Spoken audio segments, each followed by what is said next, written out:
Welcome everybody to the December 6th meeting of the Ann Arbor Downtown Development Authority. Laura Thompson, would you please do roll call? First we'll start with the informational meeting. Oh, I'm sorry, we're starting with the informational meeting, Yes. and then we will go into the board meeting. Would you please lead us in the informational meeting? Thank you, everybody. Welcome to the DDA's December informational meeting. By state statute, all DDAs are required to have 2 informational meetings annually. We do so in June and December, so this is basically a 6-month overview of our work. Our agenda today, we will talk about the parking system, the TIF system, and then some general DDA information. And just as a reminder, the DDA does run 2 separate systems. We run the parking system and then the tax increment financing system, better known as TIF. And through TIF, we make our investments in downtown. Maura, I'm going to jump to the other side. Sure. Since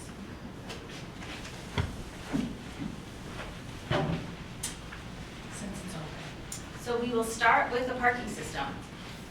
So over the last 5 years, the DDA has been underway with a project to get fencing in all of our parking facilities. So we started on the rooftop and we've been working our way down. This fall, we completed the final phase of that work, and now all of our facilities have fencing on every level above level 2, which was our plan. The DDA has invested about $1.4 million in this fencing, and this fencing is now part of our annual maintenance and restoration work, so we continue to look at it on an ongoing basis. We didn't just put it up and forget about it. Parking rate study. As you all know, we have been underway with a comprehensive parking rate study. The study and analysis phase has been completed, and I'm going to draw your attention to the orange box. That is where we are today. At today's board meeting, a public hearing will be announced.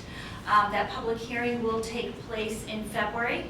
The DDA board will vote on a 3-year slate of rate increases at its meeting in March. And should you all approve those rates, they will be implemented in May. Beginning in 2022 and running concurrently with our parking rate study, we've also been underway with a very comprehensive curbside management study. And I want to share just a few of the findings with you today. So first, Ann Arbor is already meeting many best practices. And I include that because it is encouraging. Through our work that we have done in our projects downtown, we have already made some strides in balancing the competing needs that we're seeing at the curb. This is not to say that we don't have a lot of work to do or that we're done, but what it is to say is that at least we know we're headed in the right direction. Utilization after 6 p.m. when meters are not enforced is high. We have a significant number of stays that are short-term. So most of our on-street meters have a 2-hour limit. Most of our customers are not staying 2 hours, and as a matter of fact, many are staying under 15 minutes. Commercial loading zones are sometimes occupied by passenger vehicles. And finally, given the complexities at the curb and the changes that are occurring, it's really time for us to take a deeper dive into our enforcement strategy to ensure that our enforcement strategy is helping meet those changing needs at the curbside. So the recommendations from this study are broken down into 3 phases: immediate, near-term, and longer-term. And I'm just going to touch on a few of the immediate today. So as you know, updating rates, we are underway with updating those rates. Our next prioritization is our on-street ADA spaces. Beginning in January, we are going to be looking at each block perimeter downtown and determining where we can add ADA spaces. And our goal is to ensure that we are either meeting or exceeding the new federal guidelines for on-street ADA spaces. And finally, I'll just mention that we look forward to having conversations with our partners at the city in early 2024 to see how enforcement can help us meet some of these near-term and longer-term goals. And then our 20-year maintenance plan. We recently completed an update to this plan. This plan is a budgeting and planning tool. So this is where we have a team of engineers come into our facilities and do an analysis of everything from top to bottom in all of those facilities and prioritize the maintenance and restoration work. This year's update was particularly important because it included about $10 million of expenses that were deferred during the pandemic, and we also needed this work done to inform our parking rate study. And now we're going to switch gears to TIF, and again, through our TIF system, we make investments in our downtown. So over the last 5 years, the DDA has completed 7 of 8 capital projects that were the result of 2 major planning efforts, People Friendly Streets 1 and People Friendly Streets 2. This is a sampling of some of those projects. As you all know, State Street was most recently completed this past summer. Not included in this slide, William Street Bikeway and Huron Street. So at this point, we have 1 project remaining from the People Friendly Streets 2 effort, and that is the 4th Ave Street and Transit Improvement Project. This project is a collaboration between the city, the DDA, and the AAATA. We're also working with the Housing Commission to provide infrastructure support for their upcoming project at 350 South 5th. This project is currently in the planning stages with construction anticipated in 2026. And I think I had mentioned this previously, but it's worth noting again. The DDA collaborated with the Housing Commission on an MEDC grant, and we've received $800,000 for this project for revitalization and placemaking. So we are currently in a very intentional planning phase. Our strategy for updating our development and TIF plans is to really leverage these current planning efforts that are happening. Some of these efforts the DDA is partnering on, and others we are leading. So one we are leading in partnership with the Transportation Department at the city is the circulation study. The circulation study has 4 main areas of focus: low-stress bikeway connections, transit streets, restoration of 2-way traffic on 5th and Division, and event streets. The recommendations from this study will help inform our future projects and updating our development plan. In addition to the major planning efforts that are going on, we're also thinking about the day-to-day. So internally, staff have a number of initiatives that are happening, and I'm just going to point out one in particular. We are working with our colleagues in the public services area to create a base level of service document. So basically what we're doing is we're sitting down with city staff and we are determining who takes care of what downtown. So all the different features and services downtown, who is responsible for the care of those features and services, and most importantly, what aren't we taking care of? What areas need more attention? So I think that this document is going to be critical for the board as we start having these conversations about updating the development plan. This is a document I think that you'll be able to go back to help guide us on where the need lies. And we anticipate bringing this document to the board at a future work session coming up in 2024. The Downtown Public Restroom Pilot. This is a collaboration with the City of Ann Arbor. The DDA is funding 2 pilot restrooms in the downtown area.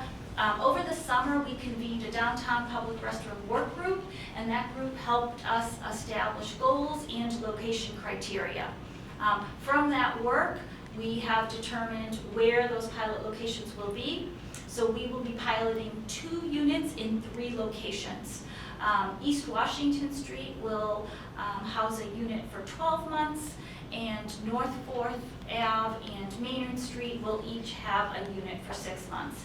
We will be monitoring, collecting data on these units, and the hope is that this pilot will help inform a permanent restroom solution downtown. And finally, just some very general DDA information. This fall, we hired a program specialist. I'm thrilled to say that we are in the final stages of our transition to City IT. In early January, we should be making that switch. That's really good news for us here. Staff participated in the third DEI training session. We've been taking full advantage of the Office of Organizational Equity and all they have to offer. Staff held the fourth safety event over at the Delanis Center. Already mentioned the MEDC grant. We also received a small SEMCOG grant for our circulation study. And finally, we recently provided Avalon Housing with an affordable housing grant for one of their properties in our downtown. And other than thanking our taxing authority partners who I see here today, I thank you and encourage you to sign up for the DDA newsletter. And that is all I have. Thank you so much, Thanks, Maura. Yep. Thank you. Thank you. Yes.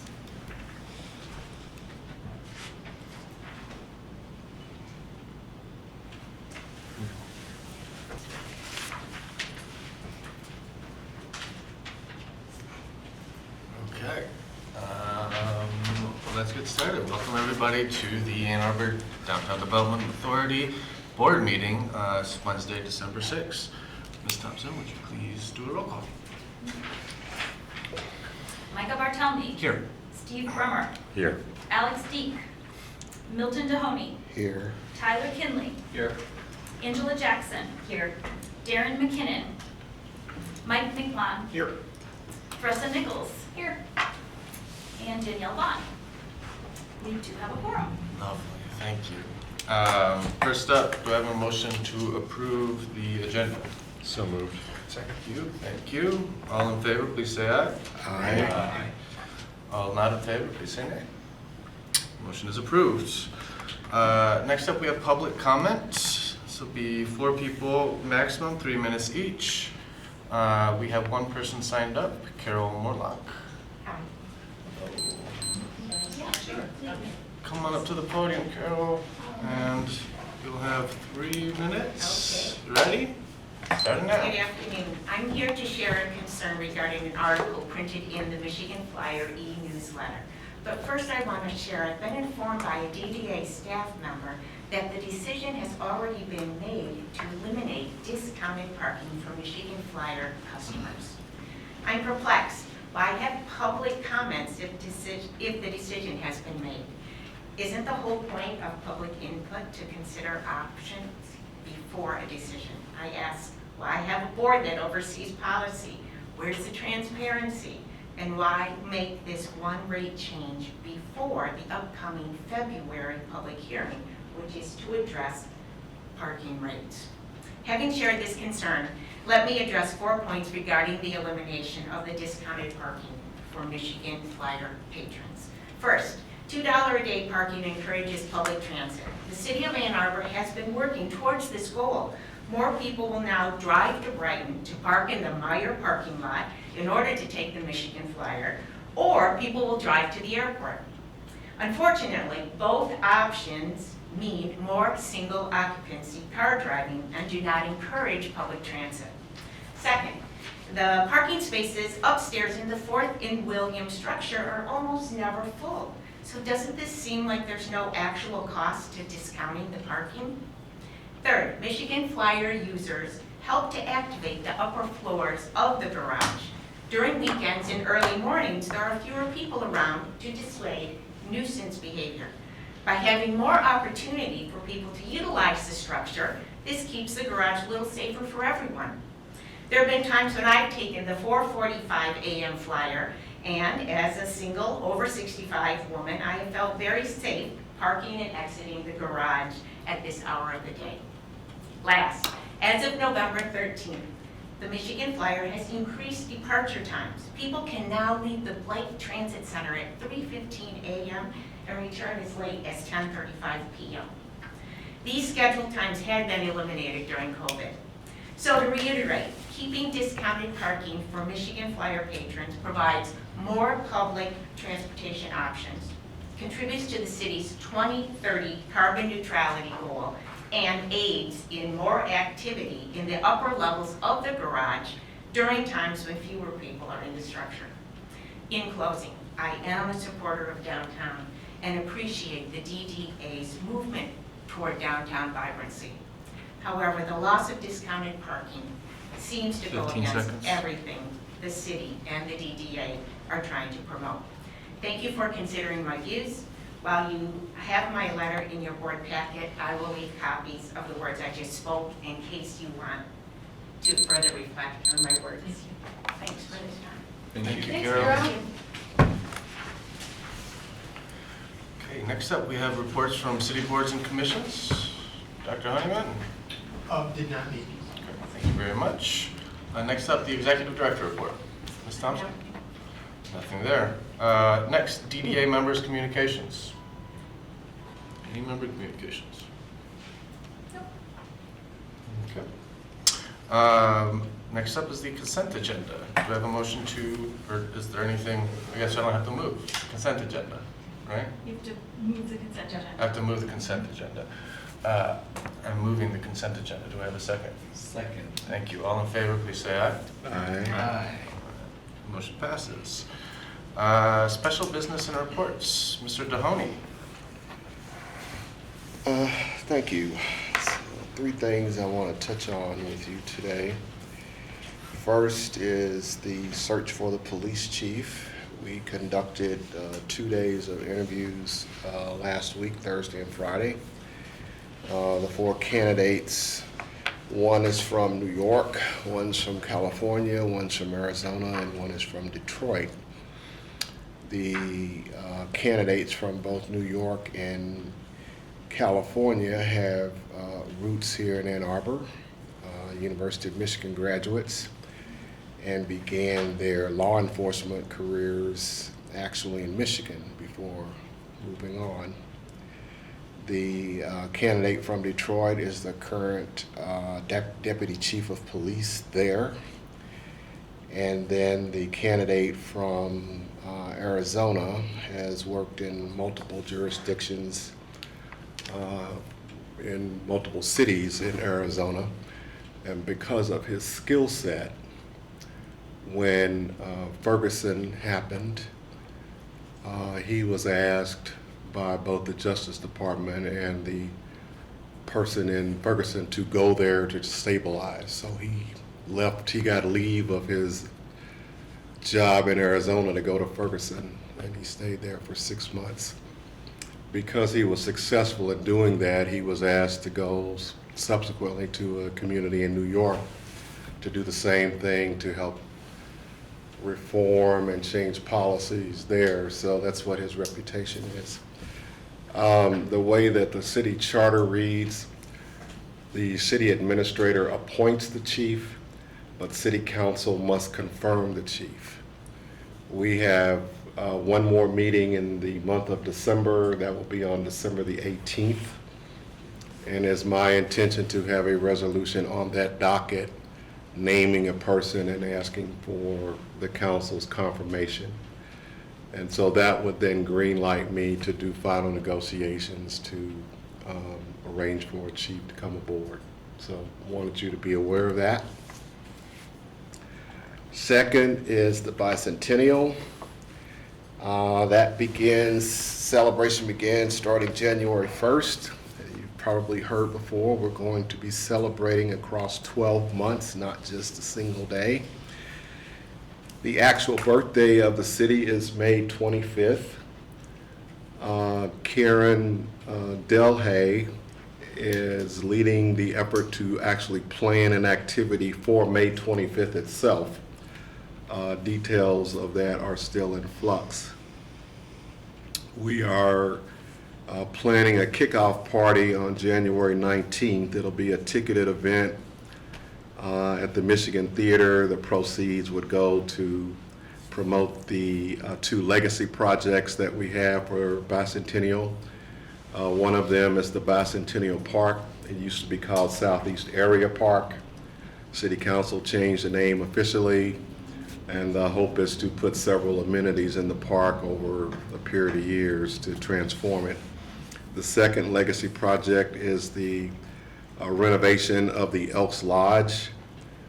That place has held significant or has held a high level of significance for the African American community in Ann Arbor over a period of years.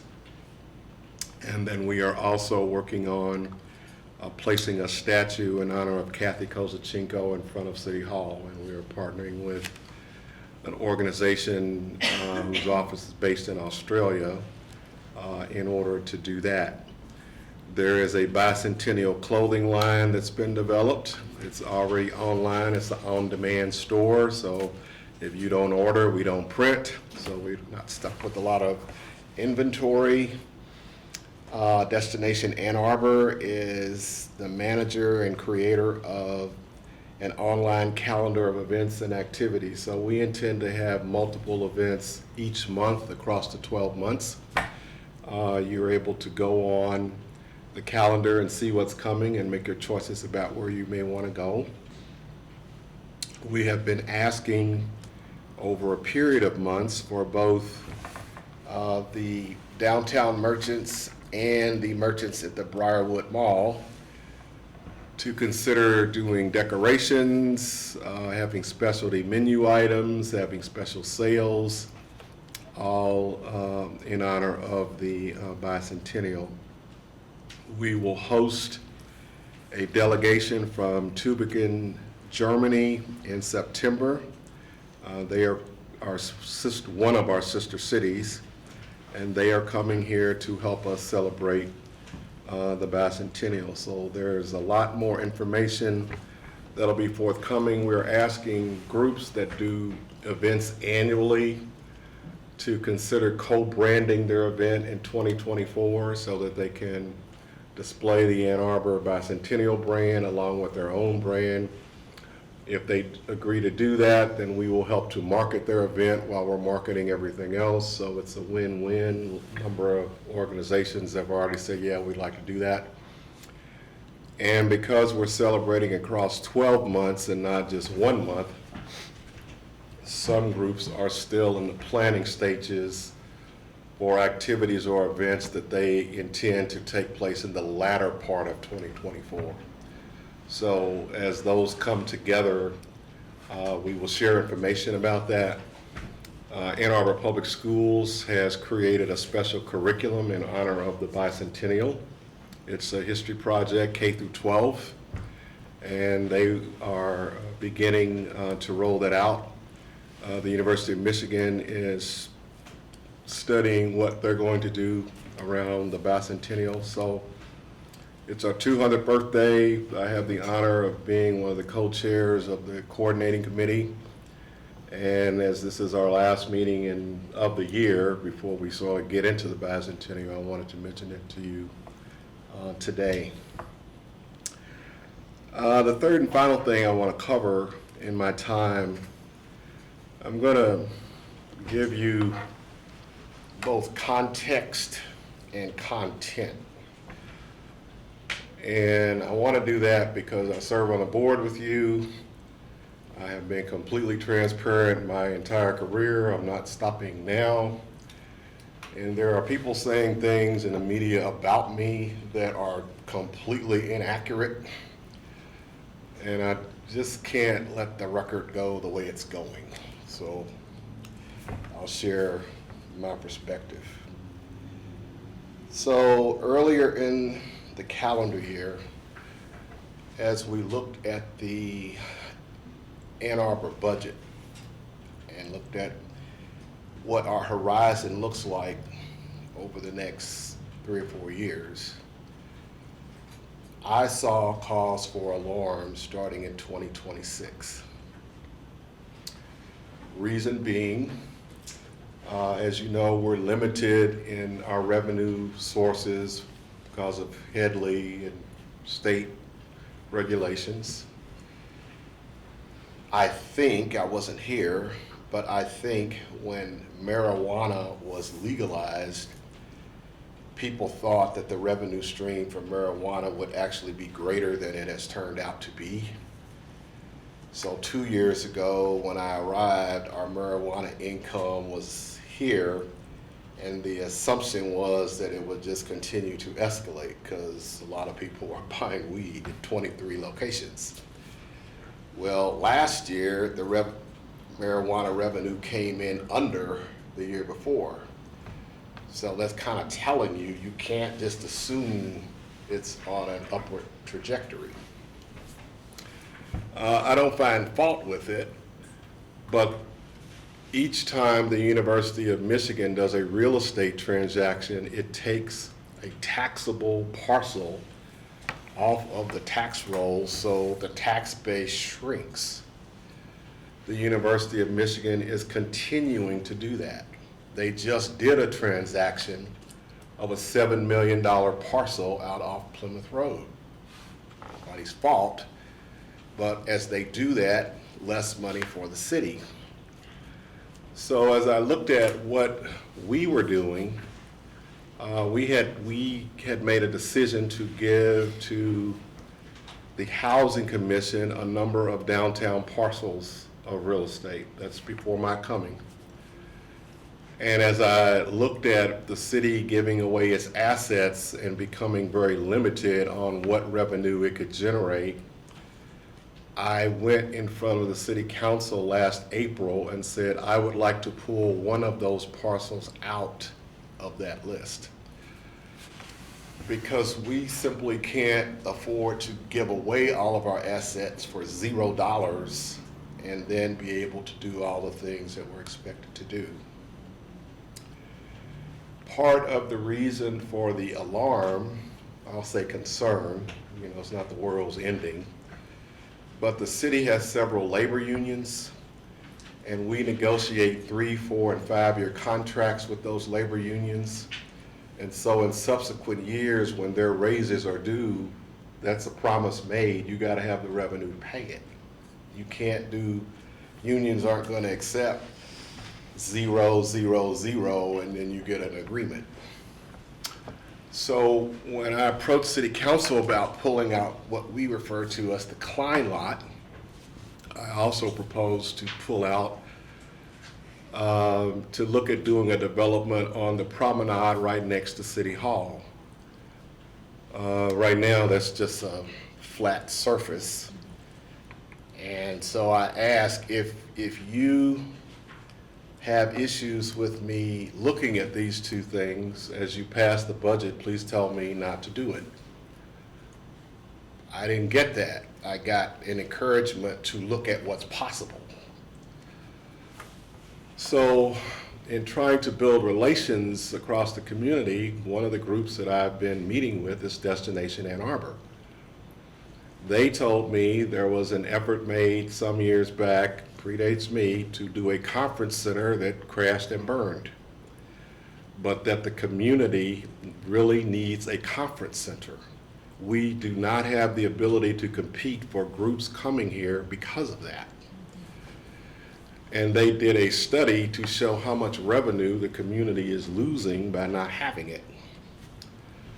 So armed with that information and beginning to look at what's possible, I get contacted by a guy named Chris Schroeder, who is the CEO of SI Resorts. And he says he's a 30-year Ann Arbor resident.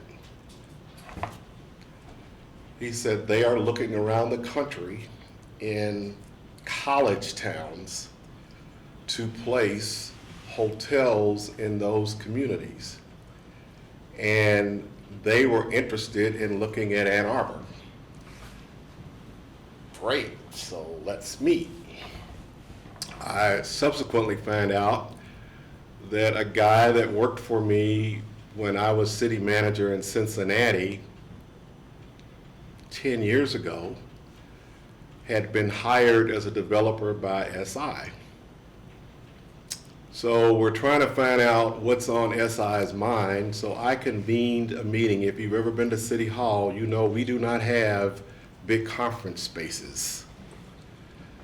So we went out to a hotel. I invited several folks from the city. I invited folks from the University of Michigan, the county administrator, Spark, Destination Ann Arbor. It was about 30 folks to let SI get up there and say what they're talking about. So they talked about this hotel and they wanted to do it in different cities. And they said they want to do each project where it incorporates things that the local community might need. So I went to them and said, would you consider putting a conference center inside of your hotel? We can't afford to build it on our own. And if you put it in there, we will do two birds with one stone, because now you would have a conference hotel. Those of you that go to conferences know what I'm talking about. And we'd also have a conference center in downtown Ann Arbor. And I said, we need housing at all levels. Would you consider putting housing on top of the hotel? They said yes. So in the meeting at the hotel where we're all sitting there, and Maura is my witness, at the very beginning of the meeting in front of all these folks, I stood up and said, the developer that SI has hired, Otis Jones, used to work for me in Cincinnati. It's never been a secret. And I have said that repeatedly every time I get in front of a new group. So from there, you know, it's not about me, but since the city council is aware. Oh, that's a phone. Oh, okay. We have animals in the room.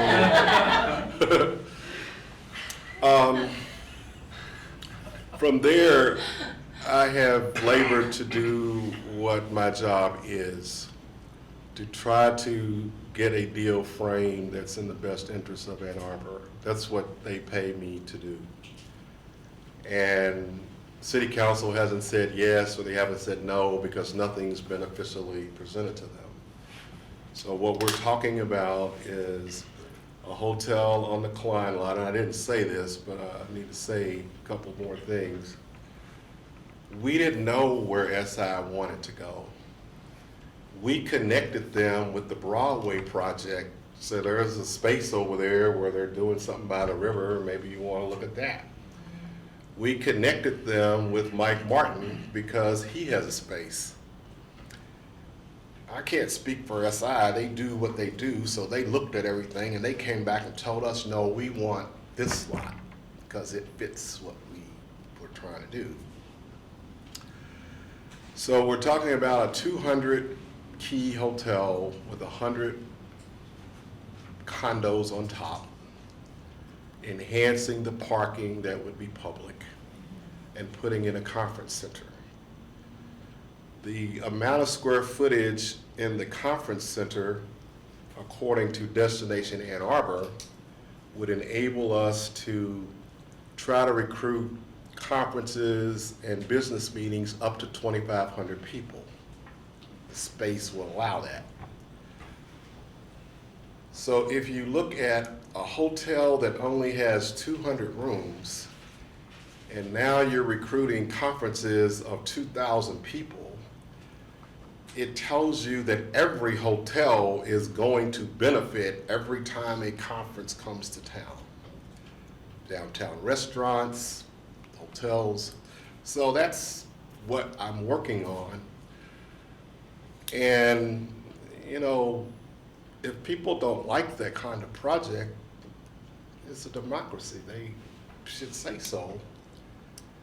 But when the story starts being some kind of secret deal at Milton's Friend, and that's nonsense.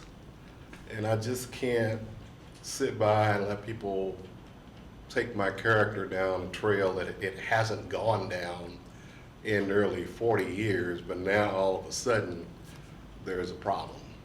So we'll know when the council decides what we're going to do. You've now heard from me, and anybody that wants to talk to me about it later can, but that's what's going on, and that's my report.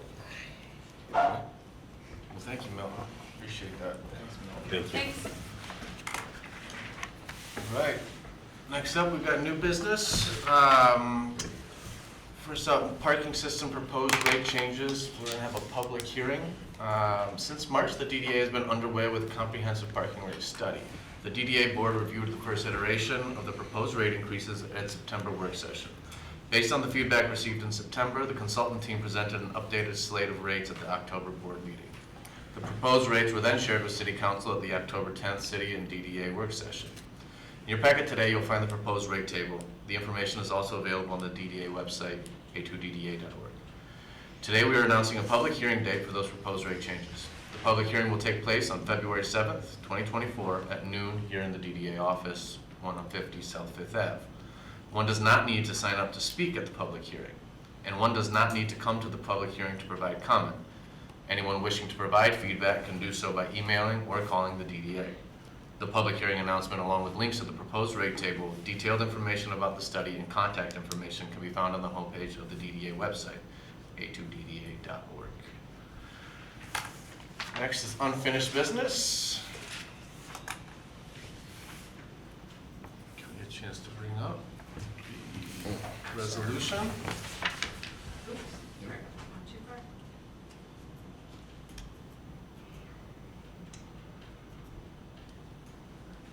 So, if you recall, this has been up for discussion at the last several board meetings. We did not have quorum at 2 meetings, and it was presented at the last meeting where we did have quorum, which brings us now to put forward this resolution. At the November 1 board meeting, staff presented the board with a recommendation to amend Section 6, quorum and voting of the DDA bylaws to clarify the number of board members that constitute a quorum. The recommended change removes the second sentence from the section, which stipulates that 7 members shall constitute the action of the board. This statement conflicts with the first sentence of Section 6, which stipulates a majority of the members of the board in office shall constitute a quorum for the transaction of business. So I'm going to move forward with this resolution. Do I have a second? Second. Thank you, Teresa. I'll open it up for discussion. If there's any questions about how we got here, or what this means to quorum amidst our membership now and in the future. Floor is open. I think I just want to make a statement because we have a new member. We've had a lot of issues getting business done due to a lack of quorum because we've been short members for so long, and that's why this is here. Yeah. This should allow us more leeway to get business done while still maintaining a majority. We did just hear that we're back down to 10 board members. We did have a resignation of a current board member, so we've got 2 open seats. So this comes at an opportune time to be able to conduct business while we look to the mayor to fill those seats.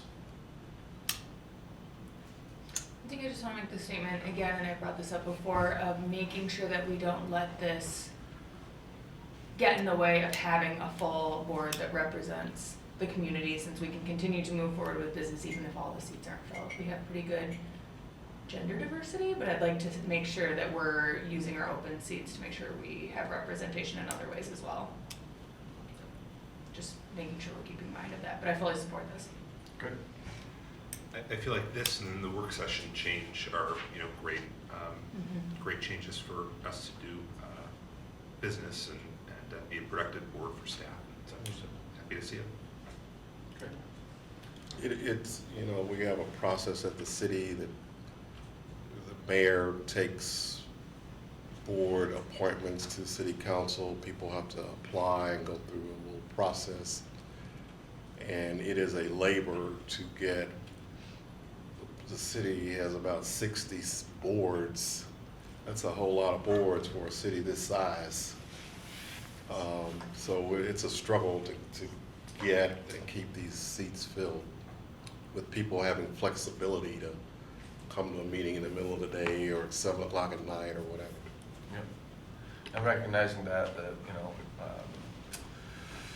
being appropriate for this board in particular usually means you're pretty engaged in other things that are going on, so people have lives and other responsibilities, but this ought to help us get things done even while we're looking to get the full strength on the board.